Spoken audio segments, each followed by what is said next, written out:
Yes. Weekend news wind down. Yes. Saturday.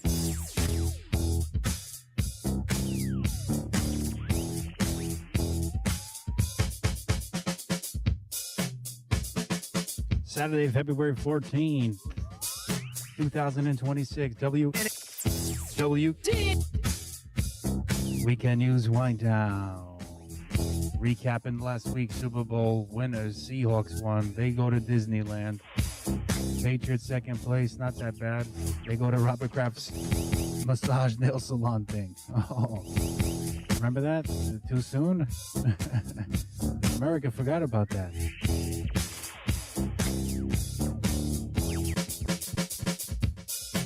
America forgot, but it looks like the Hall of Fame voters didn't. Patriots owner Robert Kraft and Bill Belichick not inducted into the Hall of Fame. The only guy to win so much and not get the recognition is Trump and those peace deals. Peace prizes. Talking about prizes, Team USA falling behind on gold medals. But we'll get there, or we'll just take them. We'll take them away from Denmark. Big show tonight. U.S. news, Super Bowl recap, international news, Kristi's blanket, music by more Grammy winners. Let's go.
It is all the way.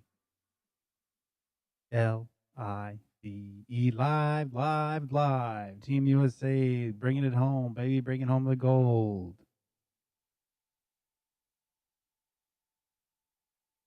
Not sponsored by Sheeee.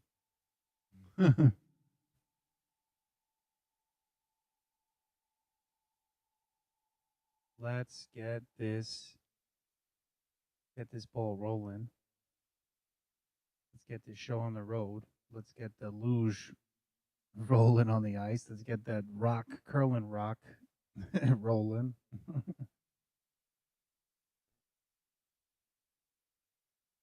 Get the show started, and we'll start off with a recap. I think it was a great game. Super Bowl was amazing. So good. So good. Super Bowl was great, even better. I had gone to see the Seahawks on a Thursday night game against the Rams. Amazing game. So my heart was out there for Seattle and for Valentine's Day. But that was special, but nothing is better for a Jets fan watching the Super Bowl like we do every year. Just watching, waiting, hoping, wanting, waiting, whispering. Nothing's better for a Jets fan than when the Patriots go down. Gosh. Let's get some highlights. Let's get some highlights of the game. This was a show. This was a show for the ages.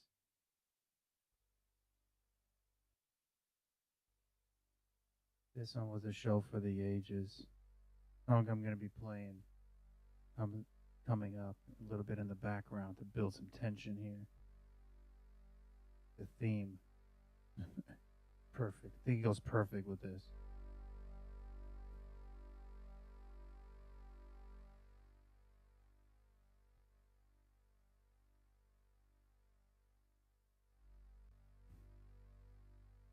Seahawks. There's the MVP. Big game, running back. Oh, this was great defense.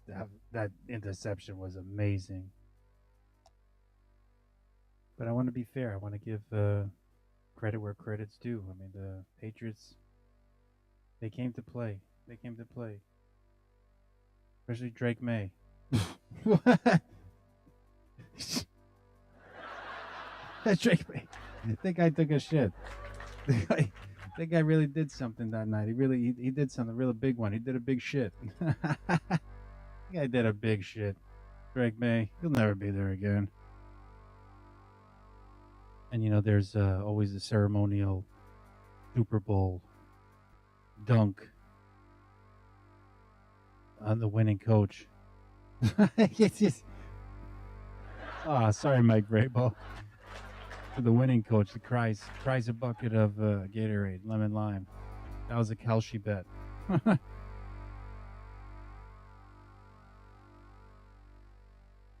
And here, this is what I mentioned in the monologue, what everybody forgot about. Oh, poor Robert Kraft. I think I went back to his Florida nail salon. Too soon, America? Too soon to let that guy into the Hall of Fame?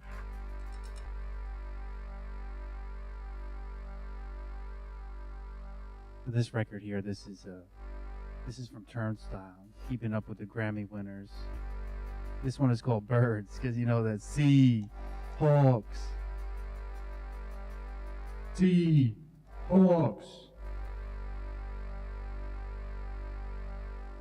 Seahawks.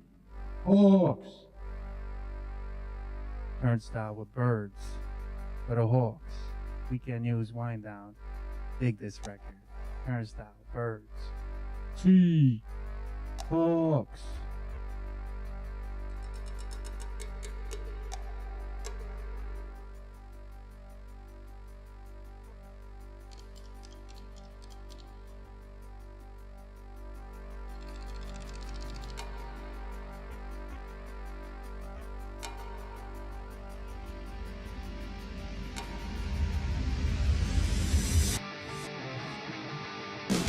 I don't know, but I'm a man, feel so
see it. These birds not meant to fly though.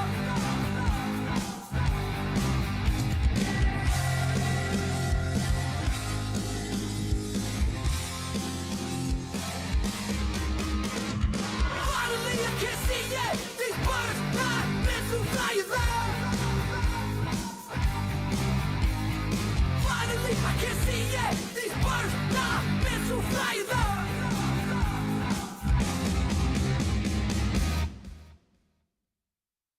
So good. The Hawks. Let's get started with the news. Here it is. Here it is.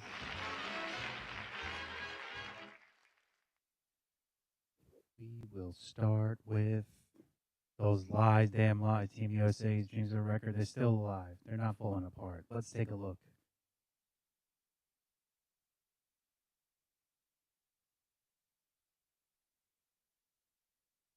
Team USA's, I don't buy it. I don't buy it. I don't buy it. I don't buy it.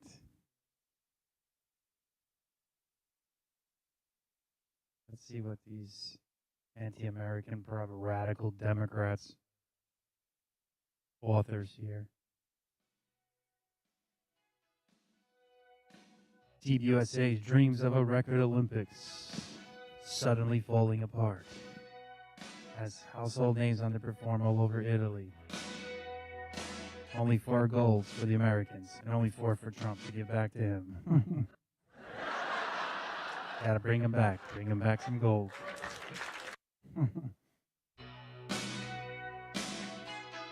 Can their Olympics be salvaged? Damn right they can be salvaged. We're Americans. Of course. All right, dude. You did a heck of a job. Bravo. Quick summary. Team USA is on track for its fewest winter gold medals since 1998. Having secured only 4 golds a week into the Olympics. Nah, we still got more time. Figure skater Ilya Melinin melted down in the men's free skate, losing a gold medal after winning team gold. But we got the gold for the team, for the country. Michaela Schifrin's 15th place. Oh, wait a second. I don't like where this is going. I think you should leave her there. You're fired. You're fired. You're fired. Sorry, Ilya Melinin. Actually, you're fired. Michaela Schifrin, you're fired. You're fired. The other 4 gold medals. You're Just leave them at the front desk. Leave them at the front desk of the White House. They came to Italia for a gold rush. From the downhill course of Cortina to the cross-country tracks of Val di Fiemme to the Rocky Mountain Highs. From sea to shining sea, to the Gulf Stream waters, to the Appalachian Trail. USA from the Great Plains down to the Florida Everglades. One by one, America's made-for-TV stars fell short of expectations, but they'll be back, baby. Lunatic Lindsay, Vaughn crashed. Chloe Kim fell. Michaela Schifrin struggled. But the quad god, he's got 1 gold. He left 1 for the other countries, just as a favor. A full week since the opening ceremony, the U.S. was stuck on 4. Same number as Sweden and Switzerland. Wait a second, what? Wait a second. America, we are going down. We're the same as those guys, as those wimpy countries. They don't even have armies. The Americans are looking up in the medal standings at host nation Italia. Oh my God, we're behind those guys. Oh my God, Mamma mia. Before the Olympics, the betting market suggested that Americans could reasonably expect to win gold 12 times. Not 10, not 11, 12 times. They have already lost at least 4 of those events, despite starting as the favorites. Probably cheaters, probably rigged. The games are probably rigged. To be sure, weird things happen on ice and snow when athletes are ripping down their pants. with those margins, near misses can turn into valiant defeats. With one surgically rebuilt knee, lunatic Lindsey Vonn had to be out there. She had to get that medal for us. Getting to her shoulder injury, Kim was graceful in defeat. For some Americans, simply competing at the Olympics was a reason to celebrate. Wait a second. I don't know. We need to win, especially when J.D. Vance is there. They booed J.D. Vance. He's going to come back and reprimand everybody. Okay, that's not how you cheer on the president, the vice president of the United States. And let me say, by by not litigating the booing activity during a public appearance.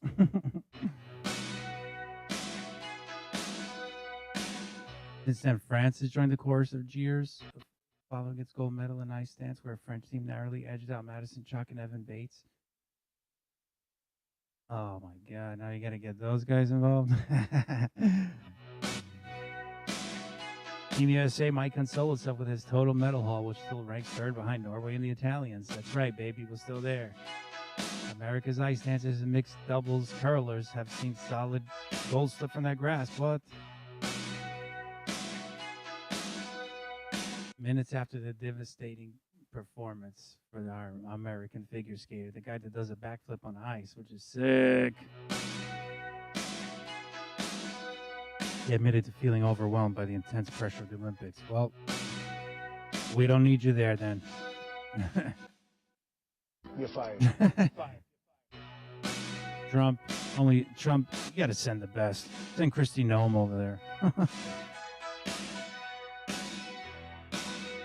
Send Kristi Noem and then Tom Homan as backup just in case. Am I right? Days earlier, Schifrin left the starting gate in the women's team combine skiing event, with the U.S. in first place after a brilliant downhill from teammate Easy Breezy Johnson. Schifrin crossed the line in 15th. Oh, God, her worst slalom finish in a decade? What the heck? You're fired. You're fired.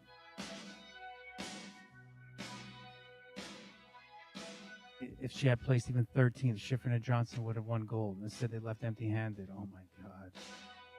All right, it's okay. Hey, let's not get down. We got a lot to go. We got Jordan Stolz, baby. That was sick. This dude is speedster. Speedster. He killed it today. Until then, there's one race that Americans are running away with. They have come so tantalizingly close to so many goals that they now have a decisive lead in another category. Silver, baby. Silver's the new gold.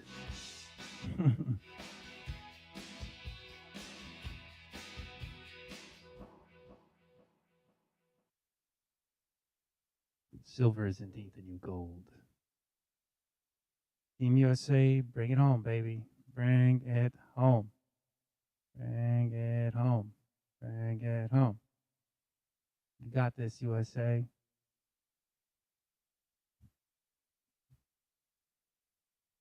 Let's get back to the news.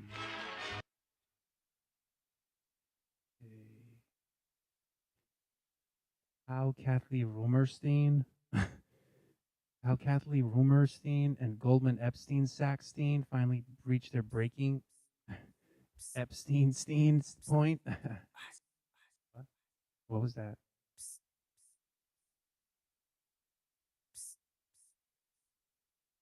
Who, me? Somebody there?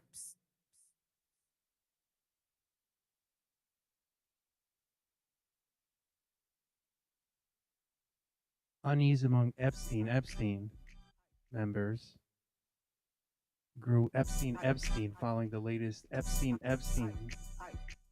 releases and the Epstein's nation of Paulstein, Weinstein, Chairman Steen.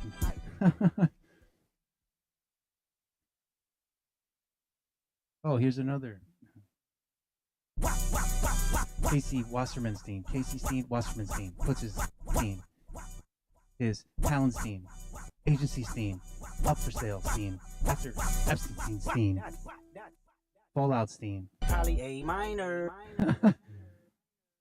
Wassermanstein has said Steen he never Steen had a personal Steen or business Steen, relationship Steen with Jeffrey Epstein. Fuck 'em up. Poly A minor, poly A minor. And told staff Steen he felt that he had Steen become a distraction Steen.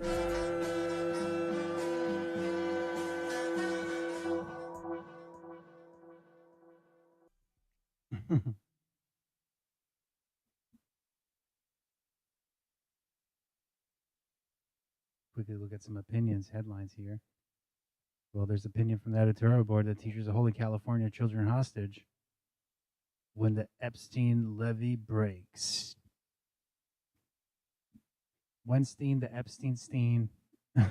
Weinstein, Epstein-Steen, Webstein, Epstein, Webstein, Weinstein, Epstein, Epstein-Steen, Levstein, Epstein, Breakstein, Epstein, Epstein, Brapestein, Brapestein. Weinstein, Epstein, Levstein, Breakstein. NATO has seen the future and is unprepared. Munich is the Davos of tomorrow. Yeah, yes, darling, Davos. Trump's crony Canadian Bridgegate. Oh gosh, I'm tempted. Journalists, you better be on. You better be on what's the right side to be on. Otherwise, You're fired. You're fired. You're fired. Let's see more of this. Hold on. Oh God, I hate to see this.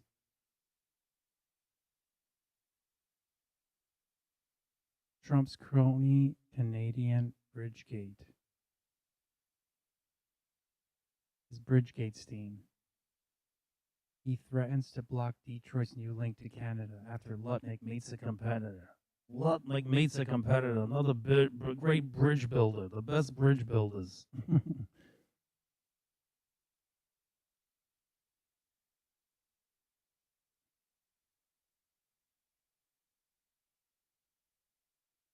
Wait, you know what? I think I was trying to get a call in before, so maybe I was getting a.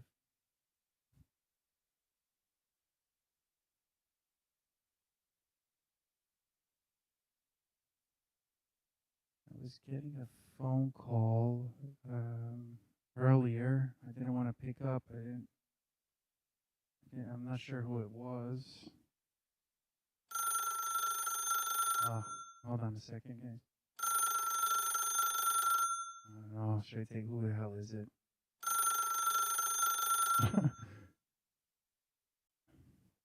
Oh no, it's Murray.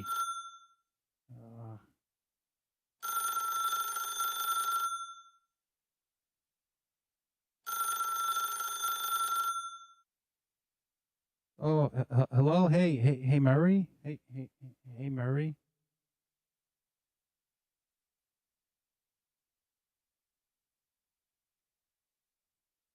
Hey, hello? Hello? Christopher, is that you? I tried to call your Uncle John. I'm calling your number. Oh, hey, Murray. Yeah, Uncle John's. He's studying abroad. Yeah, he's abroad now. Yeah. All right, I was calling him. I had a good opportunity for him. I got a place next door. Maybe he can expand his business a little bit. I guess you know what, Murray. While you're on the line here, you know anything about this Gordie Howe International Bridge between Detroit, Michigan, and Canada? Yeah, I heard about it. I know Howard. All right, you want to maybe run us through what's happening here? You want?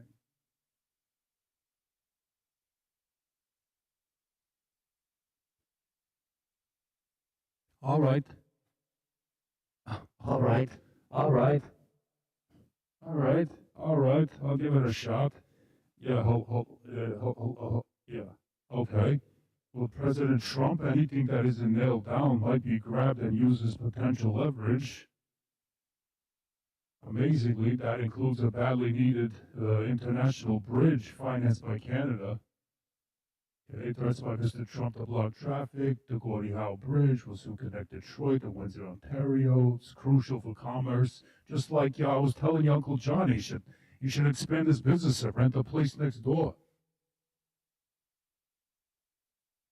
Another transit link is a clear improvement. It's a lot of traffic going through there. Spend a lot of money on the tolls. Gosh.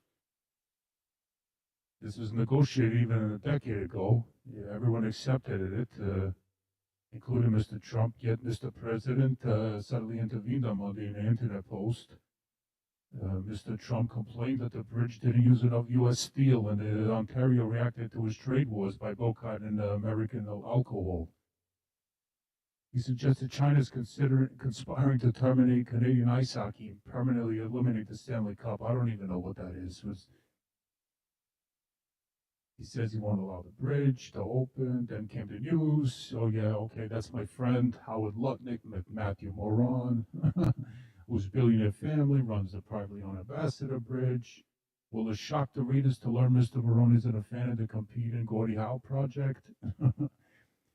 The intervention is another illustration of the administration's governance by cronyism. What a political gift to Democrats, including in Michigan, where voters this November will replace Governor Gretchen Whitmer and fill an open Senate seat. Mr. Trump's crony Bridgegate won't help Mr. Rogers. Democrats will say Michigan needs somebody in Washington who will stop Mr. Trump from arbitrarily closing international crossings on a random Monday for no good reason. If Democrats retake the House this fall, the Trump administration will spend its final 2 years working in the shade because it'll be hard to see the sun through flying subpoenas. And also I got some invoices for your uncle too. So if you see him, tell him I got a space next door and I got some invoices for him.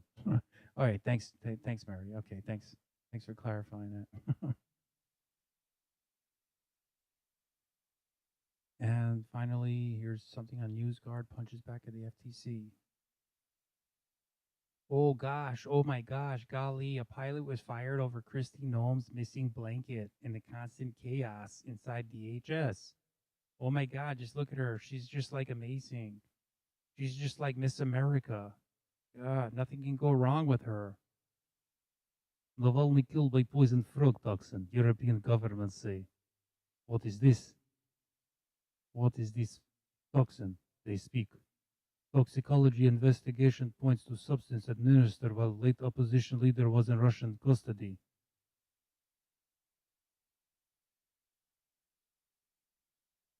Five European governments said Alexei Navalny was almost certainly killed by epipatidine. Epipatidine. Rare frog toxin in prison. The government stated the Russian state had as a means, motive, and opportunity to administer the poison. Navalny, prominent critic of Putin, survived 2020 Novichok poisoning, leading to sanctions. That poison was not good enough. That was just poison from toads. Not full-grown frogs yet.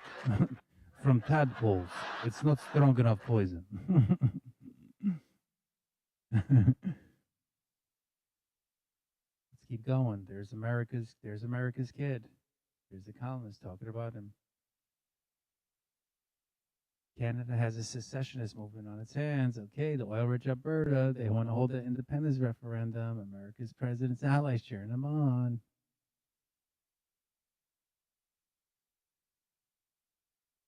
America fell out of love with the Sudan. Detroit wants to bring it back. Okay. All right. All right.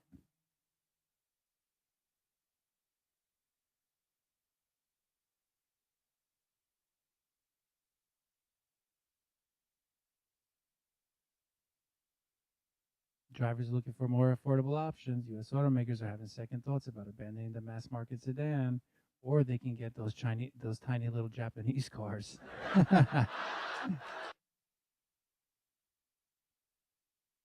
New York City's looming deficit threatens to curb Mamdani's ambitions. What's going on there in New York? New York, New York. New York, we outside, huh? We outside. Soaring spending.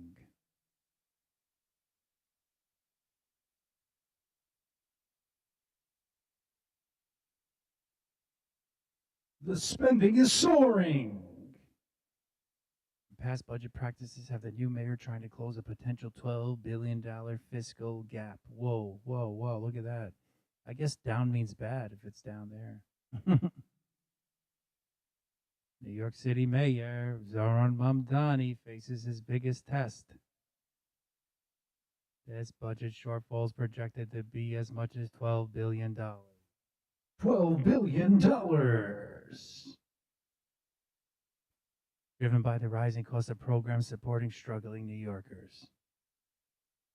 Tax revenue has grown steadily, but's failed to keep up with the ballooning costs, including the city's rental voucher program and public assistance. New York could face a $2 billion deficit in the current fiscal year and a $10 billion hole in the coming one? What the heck? Mamdani, Democrat socialist like Bernie Sanders, on Tuesday must present a balanced preliminary budget for the coming fiscal year. That kicks off months of wrangling with the city council over spending, with the two sides wrapping up a budget by June. Earlier this month, the mayor said his administration had made progress on closing the city's $12 billion shortfall.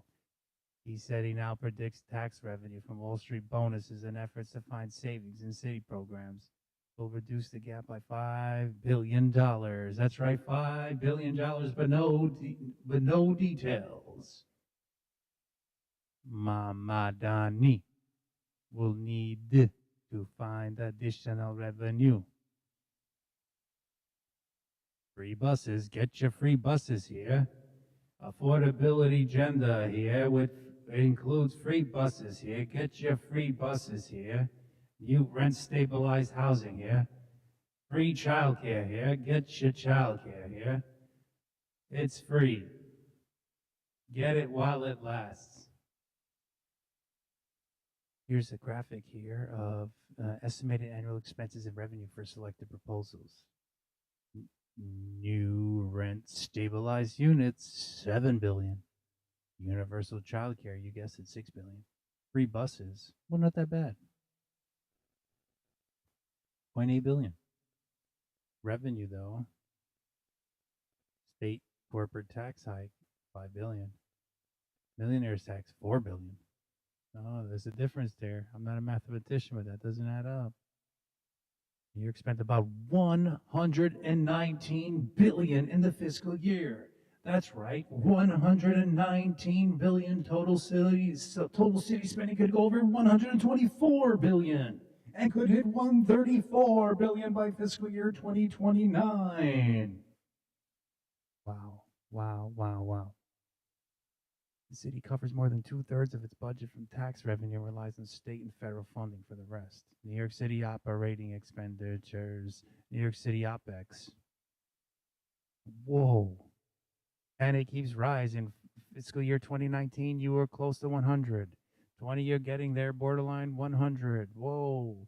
You tipped it. You tipped it over. In 2022, you were hot, over 100 billion. 2025, close to 125. Projections are out to close to 150.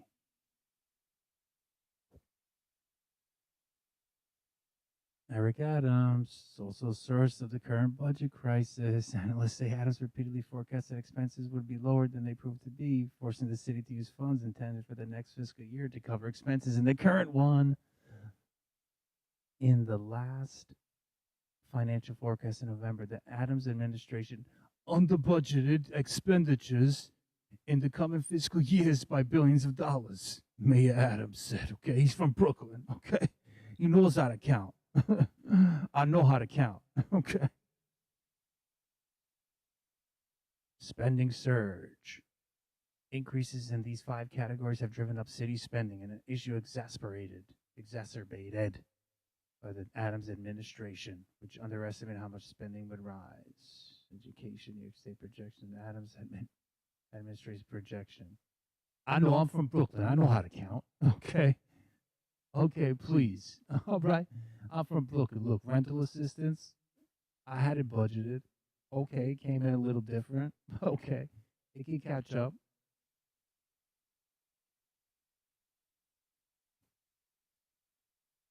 But if the Adams administration had been more forthcoming about the true state of the city's budget, it would have made it clear earlier that the city needed more funding, as opposed to simply kicking the can and leaving the problem for the next administration. Wow. Some of the surging spending is linked to the high cost of living in New York. It's expensive, high maintenance.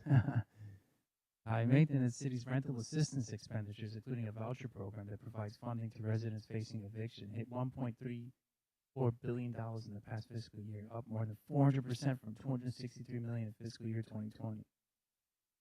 Wow, the figure is projected to reach over $2.7 billion by 2029.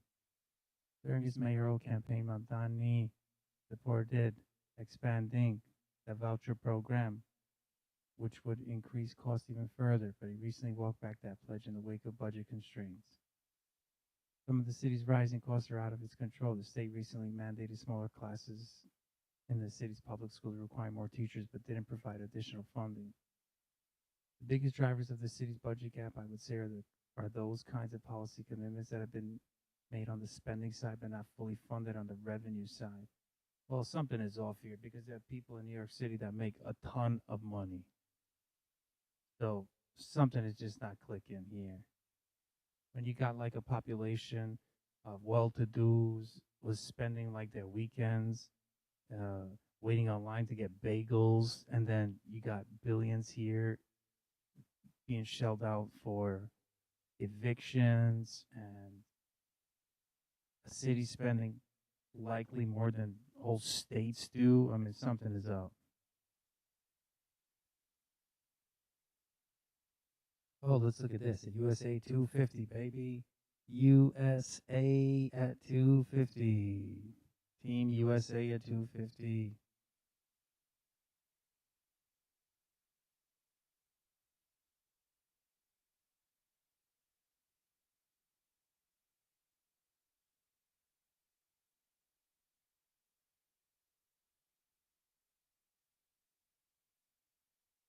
Let's click on it.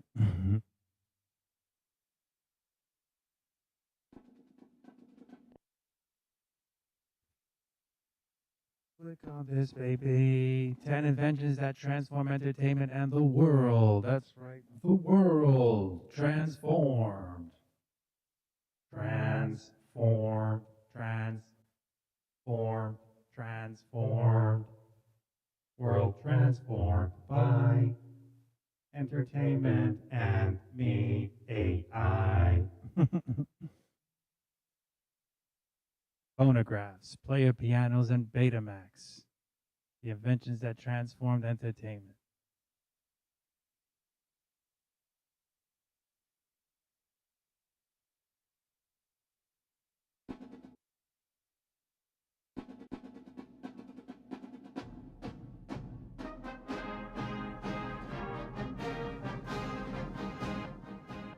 Phonograph and player piano, introduced in the early 1900s, shifted music from participatory to a consumption-based experience. The microphone, invented right here. Invented, I invented this thing right here. It's called a microphone. It's going to be amazing. I was back in 1877. I was trying to enable a conversational vocal style to transform music and acting in Hollywood movies using this thing here called a microphone. You're welcome, USA. It's my gift to you.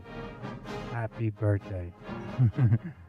By 1960, 90% of U.S. households owned a TV, making it one of history's fastest technology adoptions. Here it is, the phonograph and player piano. That's cool. This is an early Thomas Edison tinfoil phonograph, a stylus, and also a close-up. Indented the sounds while recording on a strip of tinfoil like this one. It was similar to what would occur later on vinyl. Oh, wow.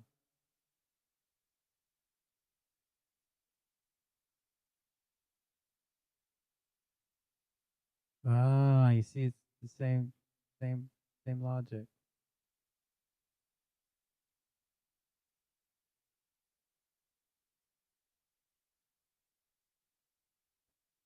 Let's go.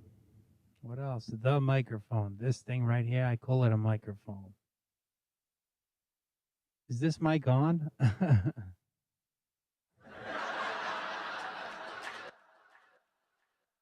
This is a Western Electric radio microphone suspended on steel springs to prevent vibrations from interfering with the signal. Whoa.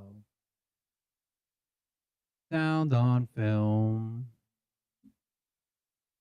Look at this guy here. Hey, this is You Ain't Heard Nothing Yet, announced Al Jolson and the jazz singer in 1927. Hey, yes, yeah, hey, it's me. It's me, Al Jolson, and the jazz singer, the first talkie. Yeah, these are good movies. I'm right over here. I'm singing, I'm dancing. We're having a good time. Smoking cigarettes. Drinking. You ain't heard nothing yet. The jukebox, baby. Jukebox hero. Man, USA doing it. Look at this. Look at that beauty. You're a high-flying jukebox. The land I love, home of the free and the brave.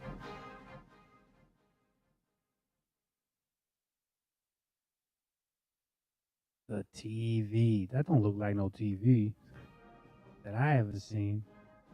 Wow. Look at that technology. Television transmission tube, which inventor Philo Farnsworth called an image dissector. Oh, it's a great invention. I call it an image dissector. One day in the future, people will be able to just sit on their asses and watch this thing I call an image dissector. Electric guitar. Wow, wow. A Rickenbacker A22 frying pan electro steel guitar, circa 1934-1936, played by Hawaiian musician Sam Naionoa. Also cool place, America. His cousin Joseph Kekuku invented the Hawaiian steel guitar in the 1880s, and his friends were probably thinking, "Hey, are you cuckoo for coming up with this idea?"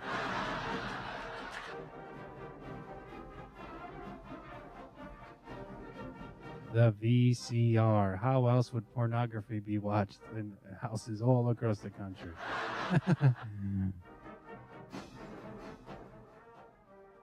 Wow, look at that. Sony Betamax video cassette recorder. CGI. Yes, that's me. CGI. Computers, I'm back again. I came to take over the film industry back then. Now I am AI. I'm coming to take white-collar jobs. The smartphone. Whoa, what the heck is this thing? The IBM Simon phone could make calls and send faxes, pages, and email. It had a calendar, address book, and sketchpad. What the heck is this thing? That's brilliant.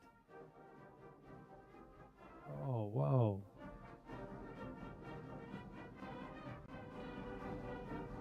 America, Team USA, we love you. Bring home those golds, baby.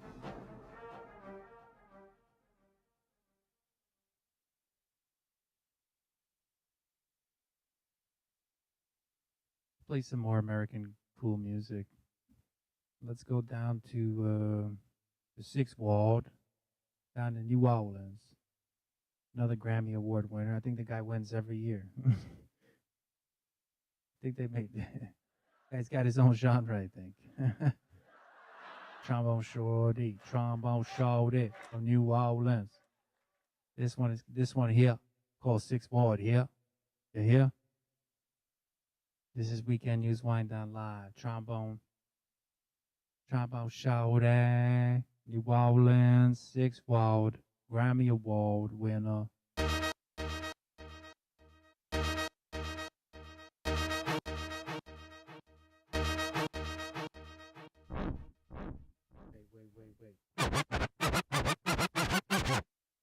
Bring that back. Bring that back.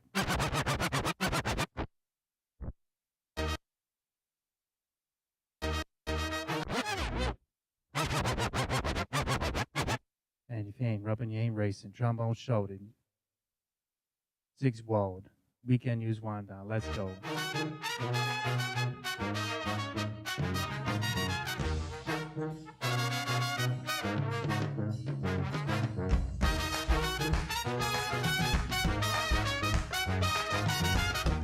Laissez les bons temps enrôler.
Yeah. Six walled.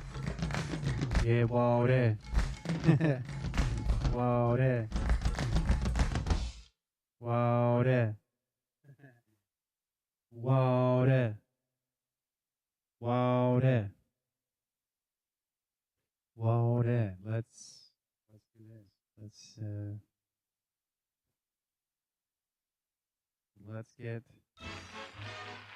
Let's get to this week in images. I got a feeling this first image is gonna lead to a nice record here too. Look at this. Look at this. What? Look at this, baby. This is America standing up for what's right. That's what people in Minnesota thought was what was right. They stood up for it. Hey, ICE had a job. Folks in Minnesota had an idea. They thought that this is the way it should work or shouldn't work, and they did their thing. And you know what? ICE pulled out. So here's a cool song from Bruce Springsteen that was really lost in this. I saw an article about there was a monoculture in America at some point, which, okay, it doesn't have to be, but I think some songs like this could have been a little bit more popular, but I don't know. There's just so many other things to do and listen to. But this is a really cool record, and this is Bruce Springsteen. He made a song called Streets of Minneapolis. This is a really well written, pretty cool, like kind of protest song. But this generation or this time, I don't think people really maybe feel it the same way. But I think it was very powerful what Minnesota folks did. I think it's really cool what Springsteen did with this song. This is really cool. This record right here, Streets of Minneapolis by Bruce Springsteen. Through the winter's ice and cold, down Nicollet Avenue, a city of flame fought fire and ice neath an occupier's boots. King Trump's private army from the DHS, guns belted to their coats, came to Minneapolis to enforce the law, or so their story goes. Against smoke and rubber bullets in the dawn's early light, citizens stood for justice, their voices ringing through the night. And there were bloody footprints where mercy should have stood, and 2 dead left to die on snow-filled streets, Alex Pretty and Renee Good. Oh, Minneapolis, I hear your voice singing through the bloody mist. We'll take our stand for this land and the stranger in our midst. Here in our home they killed and roamed in the winter of 26. We'll remember the names of those who died on the streets of Minneapolis. Trump's federal thugs beat up on his face and his chest. Then we heard the gunshots and Alex Pretty lay in the snow dead. Their claim was self-defense, sir. Just don't believe your eyes. It's our blood and bones and these whistles and foams against Miller and Noam's dirty lies. Oh, Minneapolis, I hear your voice crying through the bloody mist. We'll remember the names of those who died on the streets of Minneapolis.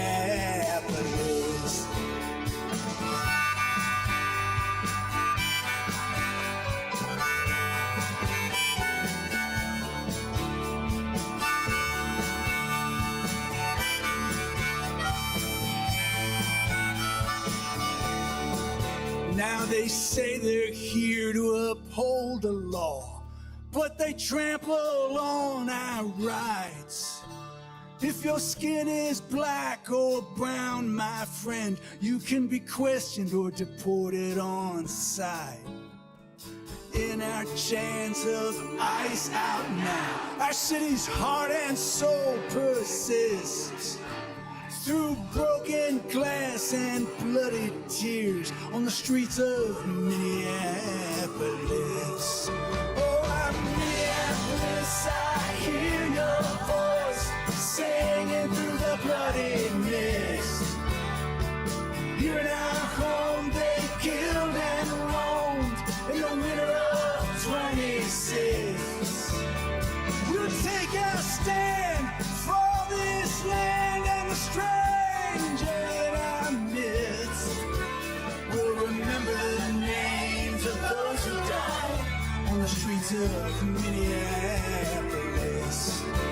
We'll remember the names of those who died on the streets of Minneapolis.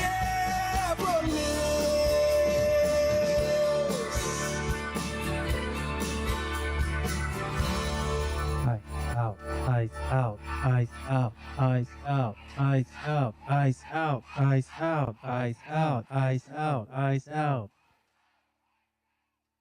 What a fucking nice record. Thanks, Bruce. Uh-oh. Uh-oh. Uh-oh. She's back. Uh-oh. Over there. Uh-oh, Kamala. Kamala. Kamala is coming back. Kamala coming back. Kamala coming back. Kamala is coming back. Kamala. Kamala. Kamala is coming back. You think you just fell out of a coconut tree? Kamala's comeback and Democrats' new excuse. Is refusing to answer questions a winning strategy? You think you just fell out of a coconut tree? Seriously? You exist in the context of all in which you live. Wow. Came before you. You know what? Pretty deep, Kamala. Kamala's comeback and Democrats' new excuse. Is refusing to answer questions a winning strategy? Do you think you just fell out of a coconut tree? Fell out of a coconut tree?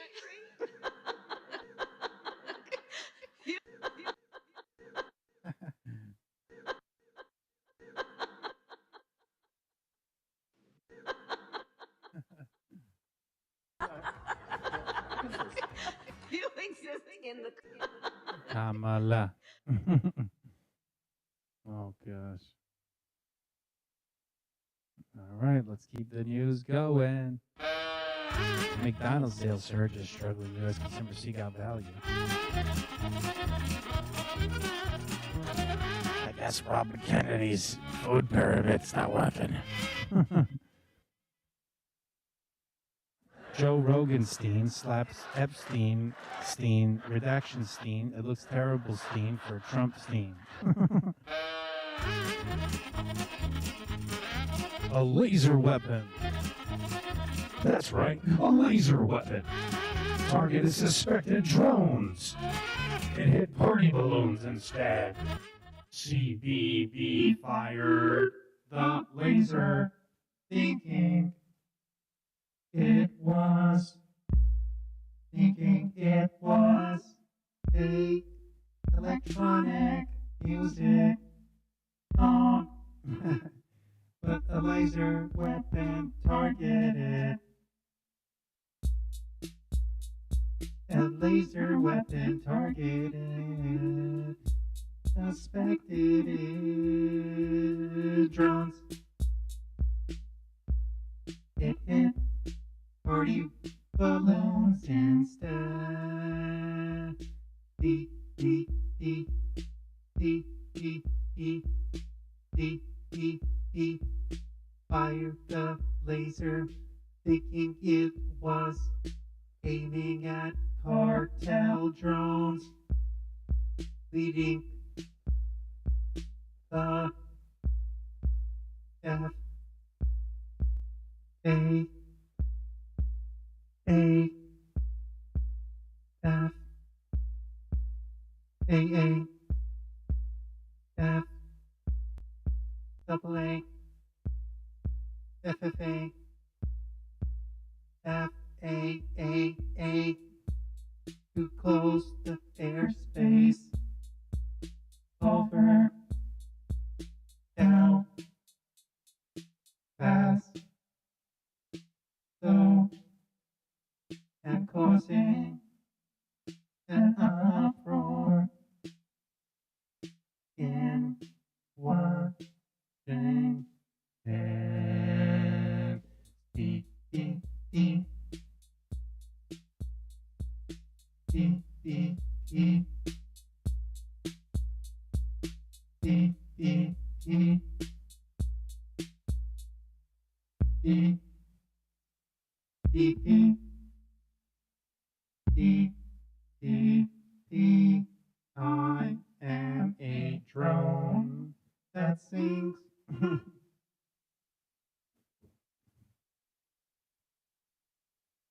Donald Trump, here we go.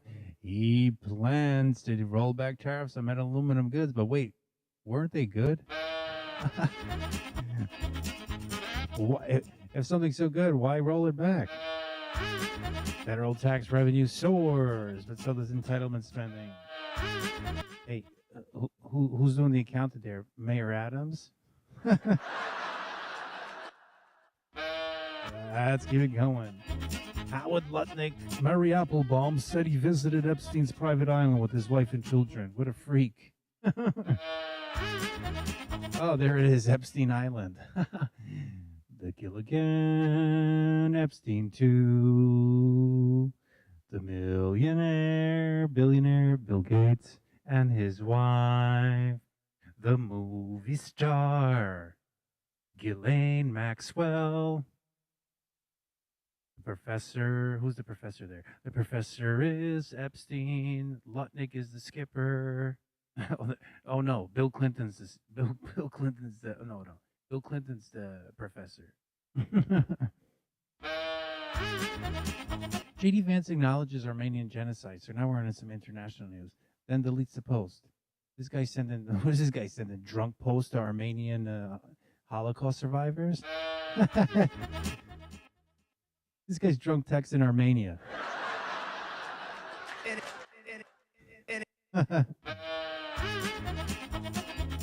Oh, this is so sweet. This is really cute. This is something. Since it is Valentine's Day.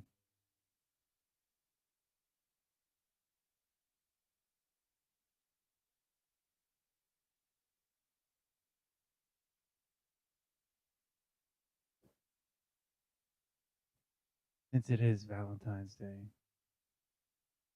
America's Secretary of State and favorite Latin lover, Little Marco, got a standing ovation at the Munich Security Conference.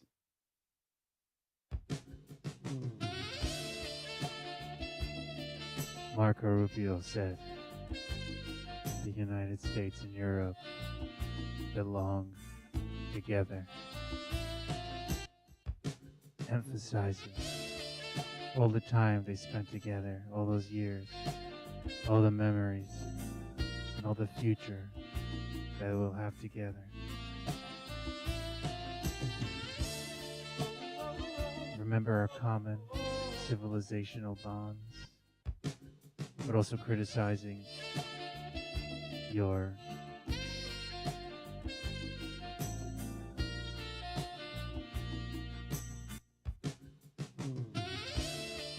industrialization, mass migration, and your meatloaf.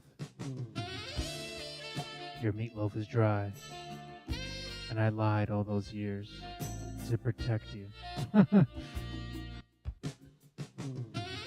Your meatloaf was too dry, you overcooked it, but I was there with you.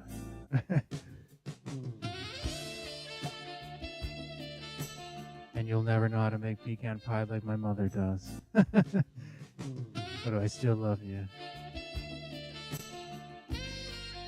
My message is widely seen as an attempt to mend the damage to the relationship at last year's conference by the speech of America's other candidate for American President Apprentice, JD Vance.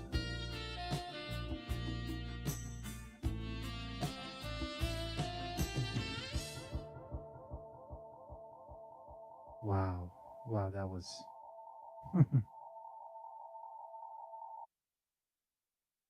that was so good. More international, another peace deal. What? Another peace deal?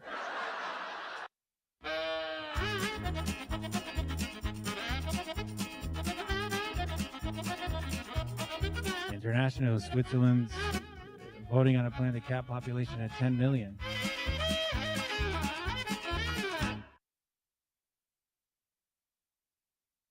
Not enough banks to go around, I guess. Oh gosh, a pilot fired over Kristi Noem's missing blanket and the constant chaos inside DHS. Oh my God. Miss America, Kristi Noem. Oh gosh, the Homeland Security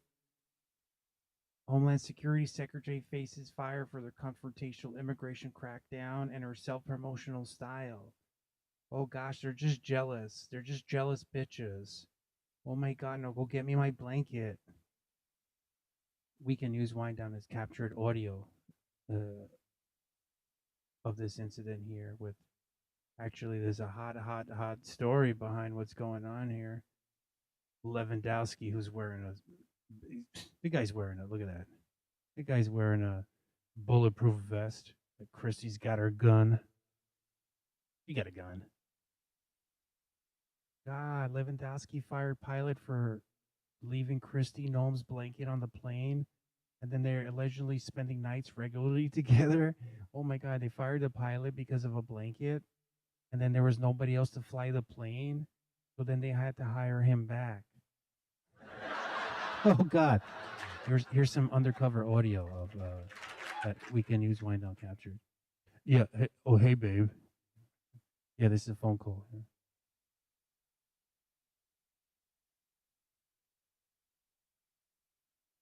Oh, hey babe. Oh, hey babe. Hey babe. Hey. Oh, hey, babe. It's me, Corey Lewandowski. Oh, hey, babe. Yeah. Yeah, so I fired that loser. I fired that loser because he lost your blanket. I know you love that blanket, babe. But we'll do anything for the administration.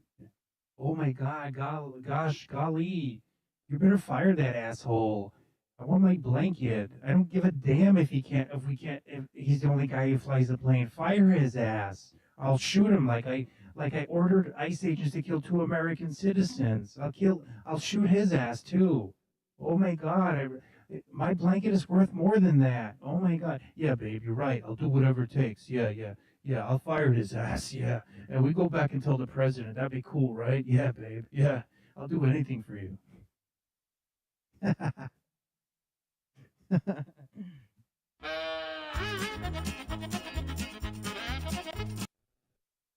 This is a good one here. Oh gosh. RFK admits I used to snort cocaine off of toilet seats while discussing germs. Yeah, so he actually recommends children doing that instead of getting a vaccine. I advise all children from the time they're born until they're 3 years old to sniff cocaine off of a toilet seat.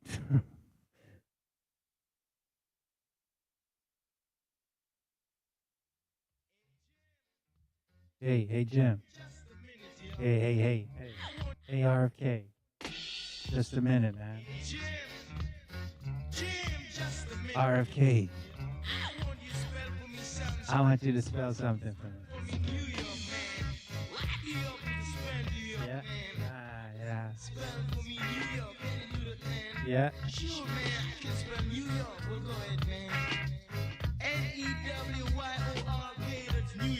Yeah. No, man, you made a mistake, man. I'm gonna teach you the right way. I'll tell you. The way to spell New York, man. Well, go ahead, man. A knife, a fork. Yeah. I'll tell you how to spell it, kid children. That's the way we spell New York, man. You see, no matter where I treat my guests, they always lap my kitchen.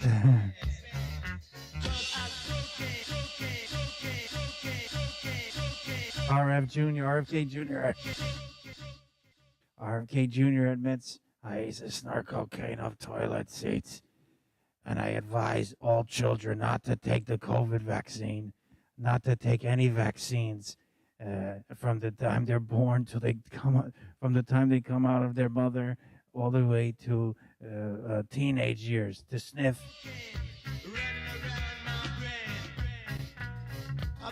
cocaine off of toilet seats. I advise all children in America, I repeat, snort cocaine off of toilet seats. Better than a flu vaccine. Better than a COVID vaccine. Oh, this show just keeps getting better and better. Oh my gosh, look at this. We've uncovered a video of RFK Jr. There he is, and Hunter Biden waiting. Aw, remember when the Trump creeps were trying to shit on Hunter Biden, who had a substance problem, like any human can possibly have something like that. Aw, but we wanted to tear him down. We wanted to tear him down because we hated the other side. Remember that? Because our side was better. But now your side has somebody doing cocaine, sniffing off of toilet seats and recommending that to children.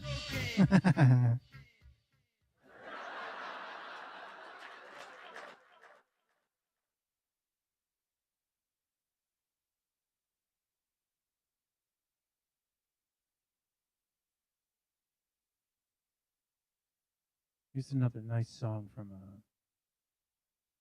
Grammy Award winner. The band's called I'm With Her. And just like Robert Kennedy Jr. finds his way to a toilet seat to do cocaine, I'm With Her will find my way to you. So this is I'm With Her. Find my way to you.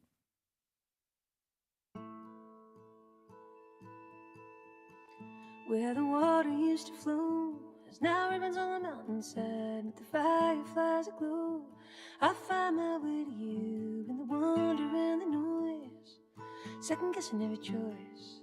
A familiar voice, I find my way to you.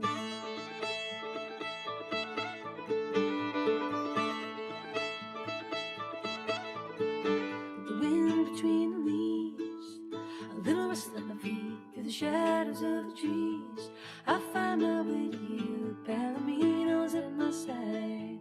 I got nothing to hide. She's wild and weary-eyed. I find my way to you.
In the heat, the sweat rolls down and lower sinks my crown.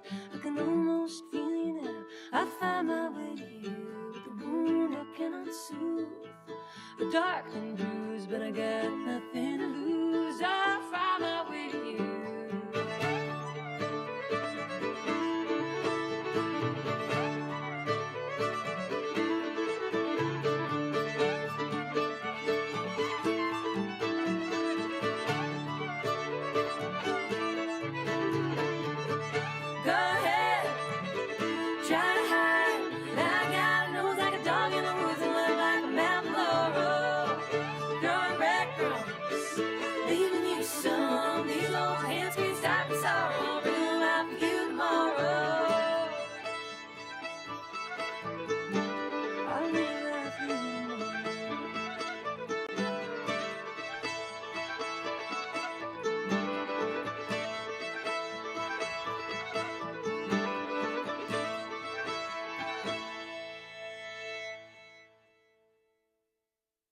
America, you're so amazing. You make such amazing music.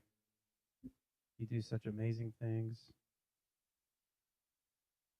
I don't think there can be a better civilization, and it's led by America. That's my argument. Let's hear this guy's argument here, which I always say is really a modern philosopher. The guy's an intellectual, Janan Ganesh, citizen of nowhere. Let's hear what his thoughts are on our current civilization. This is called Against Liberal Apology by Janan Ganesh. Being a profound intellectual and so on, I am concerned that a line from Top Gun keeps haunting me. In the scene, a fighter pilot who has lost all confidence is bearing down on a target but refuses to fire, claiming that his angle on it is not ideal. His fellow officer is adamant. Doesn't get to look any better than that. Anyway, this reaches you from Singapore. No country on earth profited more from the liberal world order that is said to be breaking down right now. Trade enriched an island that did not have the natural resources of Malaysia to count on. Global rules and institutions protected a small country as a might is right system would not. Yeah? It is a good place in which to toast that passing world. Someone has to. The enemies of liberalism are one thing. They think what they think. It is the apologetic liberals forever pledging to do better than post-Cold War globalization, as though it was distasteful anyway, or harder to take.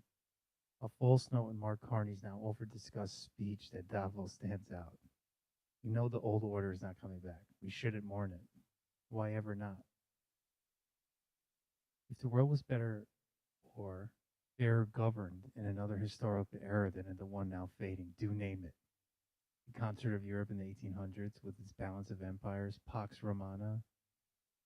There is a conservative case for the first few decades after the war, before controls on capital immigration were loosened. The foreign-born share of the U.S. was under 5% in 1970. It doesn't seem a mad shout.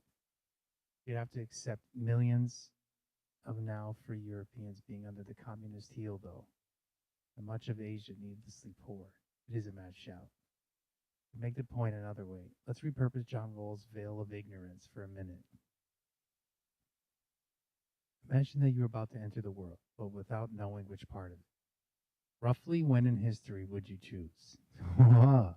You'd be daft to say anything other than around the millennium, wouldn't you? It is not just a matter of the technological comforts. It is also the era when you would be likeliest to be able to choose your government and relatively unlikely to die a war-related death. If yours was a small country, it would have at least the pretense and sometimes the substance of protection against the giants via international bodies. The trouble, I suggest, is that liberals think that owning up to globalization's failures will encourage their enemies to admit its awesome successes. There's no chance. For example, a liberal mea culpa is that we were responsible for the global banking crash. True enough, but don't expect proper attribution for the preceding boom. In Britain, that means 63 consecutive quarters of growth from 1992 to 2008. Instead, the deal seems to be as follows. Economic recession, the result of human agency. Economic growth, it falls from a tree. The same goes for war and peace. The nation-building occupations of Iraq and Afghanistan really can be blamed on a glitch in liberal thought, which is its view of the world as flat, without cultural differences that need minding. Even if the West did not seek to drop democracy from 30,000 feet, it did treat the countries it sought to change as almost blank states. Mea maximum culpa. On the other hand, decades of relative world peace owe the dogs that haven't barked since 1945. You're welcome. One myth about Davos is that its attendees are free market zealots, closing factories in Ohio via email as indentured servants read Hayek to them. In fact, The atmosphere of the place is, if not progressive, at least concerned. The fetid intellectual of the hour will be a do-better merchant promoting a book called Philanthro Globalization or such. And this is better than the opposite, outright callousness, but it has crossed over into guilt about a mostly successful era. No country did better out of it than Singapore, I said, but Ireland, Poland, and Vietnam might object. So might countless others, which is a reason to be a liberal apologist rather than an apologetic liberal. The fashionable cringe about that period underplays the hideousness of most of the rest of world history. Even with all the defects and hypocrisies, it doesn't look to get any better than that. Yeah. Yeah.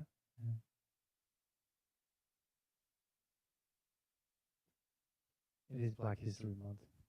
I read something from Malcolm X about Malcolm X from a book called The Dead Are Arising by Les Payne. This is Frederick Douglass, narrative of the life of Frederick Douglass. Here is an introduction by, I think, William Lloyd Garrison. Is that who that is? Yep, William Lloyd Garrison. Let's scan through this. This is the preface for this here.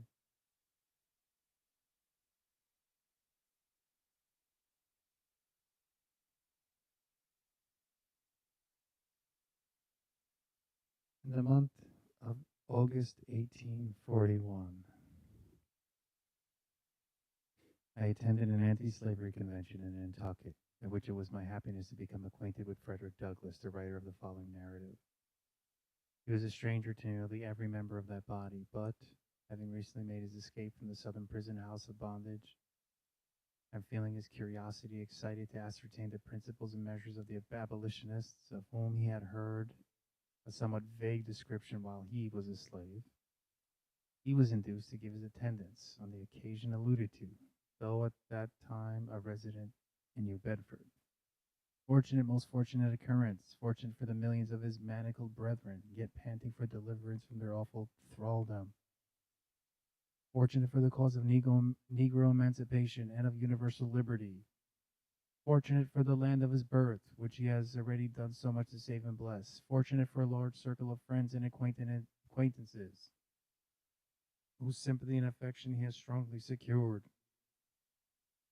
by the many sufferings he had endured, by his virtuous traits of character, by his ever-abiding remembrance of those who are in bonds, as being bound with them. Fortunate for the multitudes in various parts of our republic, whose minds he has enlightened on the subject of slavery, and who have been melted to tears by his pathos, or roused to virtuous indignation by his stirring eloquence against the enslavers of men. Fortunate for himself, as it at once brought him into the field of public usefulness, gave the world assurance of a man, quickened the slumbering energies of his soul, and consecrated him to the great work of breaking the rod of his oppressor, and letting the oppressed go free. I shall never forget his speech at the convention. The extraordinary emotion it excited in my own mind. The powerful impression it created upon a crowded auditory.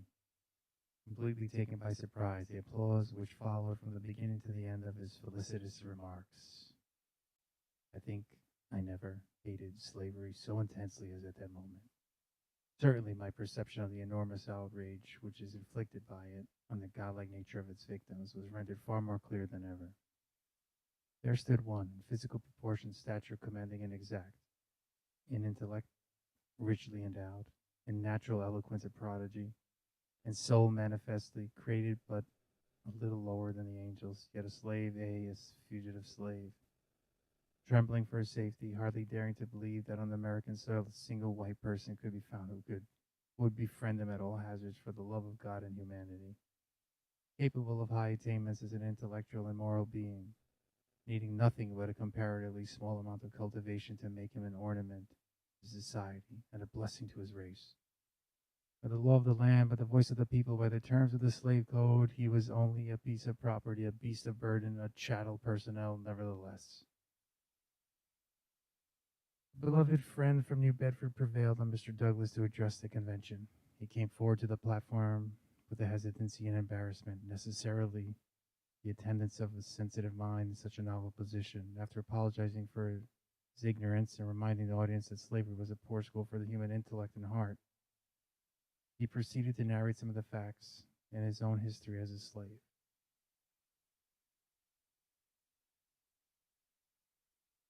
And in the course of his speech, gave utterance to many noble thoughts and thrilling reflection. As soon as he had taken his seat filled with hope and admiration, I rose and declared that Patrick Henry, of revolutionary fame, never made a speech more eloquent in the cause of liberty than the one we had just listened to from the lips of the hunted fugitive. So I believed at that time, such is my belief now. I reminded the audience of the peril which surrounded this self-emancipated young man of the North, even in Massachusetts, on the soil of the Pilgrim Fathers, among the descendants of revolutionary sires, and I appealed to them whether they would ever allow him to be carried back into slavery, law or no law, constitution or no constitution. The response was unanimous and in thunder tones. No, will you succor and protect him as a brother man? As resident of the old Bay State, yes, shouted the whole mass, with an energy so startling that the ruthless tyrants south of Mason and Dixon's line might almost have heard the mighty burst of feeling and recognize it as a pledge of an invincible determination on the part of those who gave it, never to betray him that wanders, but to hide the outcast and firmly to abide the consequences.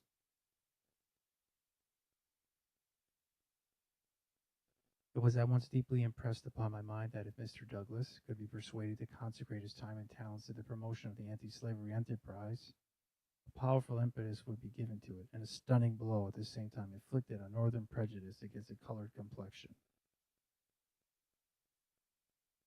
It is certainly a very remarkable fact that one of the most efficient advocates of the slave population now before the public is a fugitive slave, in the person of Frederick Douglass, and that the free colored population of the United States are as ably represented by one of their own number in the person of Charles Lennox Fremont, whose eloquent appeals have extorted the highest applause of multitudes on both sides of the Atlantic. It may perhaps be fairly questioned whether any other portion of the population of Earth could have endured the privations, sufferings, and horrors of slavery without having become more degraded in the scale of humanity than the slaves of African descent.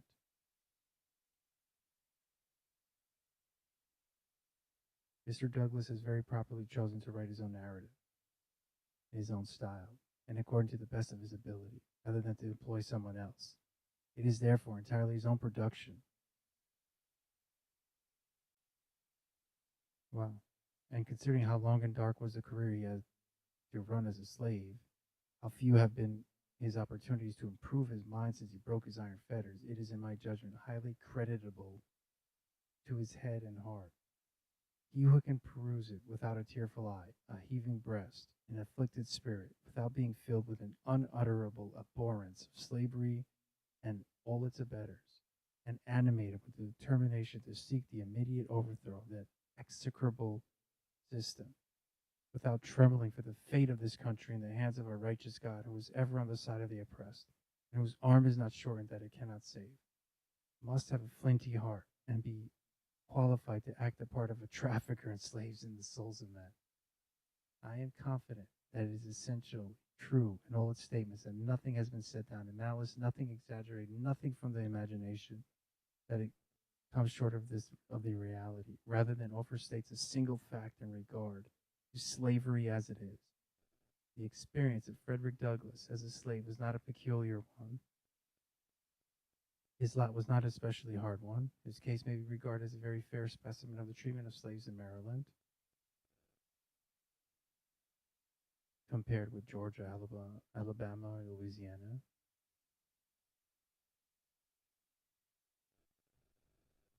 The narrative contains many affecting incidents, many passages of great eloquence and power, but I think the most thrilling of one of them all is the description Douglas gives of his feelings as he stood soliloquizing respecting his fate and the chances of his one day being a freeman on the banks of the Chesapeake Bay, viewing the receding vessels as they flew with their white wings before their breeze, and apostrophizing them as animated by the living spirit of freedom. Who can read that passage and be insensible to its pathos and sublimity, compressed into It's a whole Alexandrian library of thought, feeling, and sentiment. All that can, all that need be urged in the form of expostulation, entity, rebuke, against that crime of crimes, making man the property of his fellow man. Oh, how accursed is that system, which entombs the godlike mind of man, defaces the divine image, reduces those who by creation were crowned with glory and honor to a level with four-footed beasts, and exalts the dealer in human flesh above all that is called God. Oh, why should his existence be prolonged 1 hour? Is it not evil, only evil, and that continually? What does his presence imply but the absence of all fear of God, all regard for man on the part of the people of the United States? Heaven speed its internal overthrow. In the course of the narrative, Mr. Douglas relates 2 instances of murderous cruelty.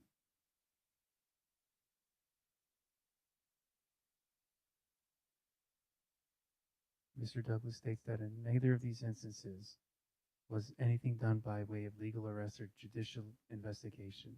The Baltimore American of March 17, 1845 relates a similar case of atrocity perpetrated with similar immunity as follows. Shooting a slave. We learn upon the authority of a letter from Charles County, Maryland, received by the gentleman of the city, that a young man whose father is believed holds an office in Washington killed one of the slaves upon his father's farm by shooting him. The letter states that young Matthews had been left in charge of the farm, that he gave an order to the servant, which was disobeyed. When he proceeded to the house, obtained the gun, and returned, shot the servant. He immediately, the letter continues, fled to his father's residence, where he still remains unmolested. Let it never be forgotten that no slaveholder or overseer can be convicted of any outrage perpetrated on the person of a slave, however diabolical it may be, on the testimony of colored witnesses, whether bond or free. Wow. The effect of a religious profession on the conduct of Southern masters is vividly described in the following narrative, and shown to be anything but salutary. In the nature of the case, it must be in the highest degree pernicious. The testimony of Mr. Douglas on this point is sustained by a cloud of witnesses whose veracity is unimpeachable. The slaveholder's profession of Christianity is a palpable imposture. He is a felon of the highest grade. He is a man-stealer. It is of no importance what you put in the other scale. Wow. Reader, are you with the man-stealers in sympathy and purpose, or on the side of their downtrodden victims? If with the former, then you are the foe of God and man. If with the latter, what are you prepared to do and dare in their behalf? Be faithful, be vigilant, be untiring in your efforts to break every yoke and let the oppressed go free. Come what may, cost what it may, inscribe on the banner which you unfurl to the breeze as your religious and political motto: no compromise with slavery, no union with slaveholders. William Lloyd Garrison. The preface, he wrote this in Boston, May 1st, 1845. Read this.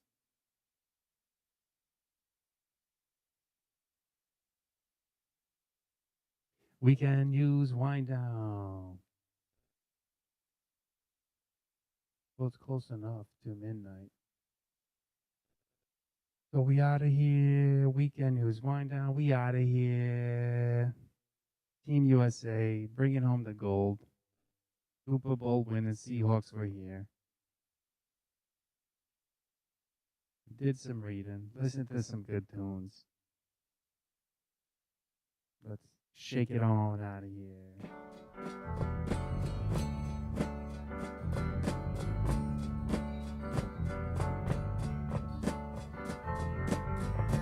After midnight, we're gonna let it all hang out.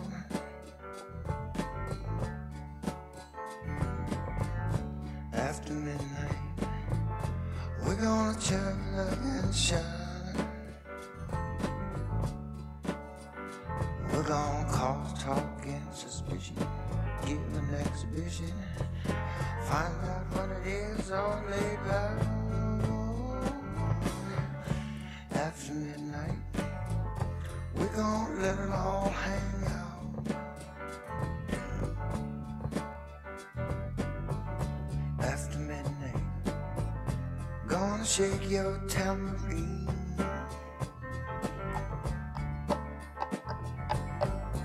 After midnight, it's gonna be peaches and cream. We're gonna cause talk and suspicion, give an exhibition, find out what it is, a whole label. After midnight, we're gonna let it all hang.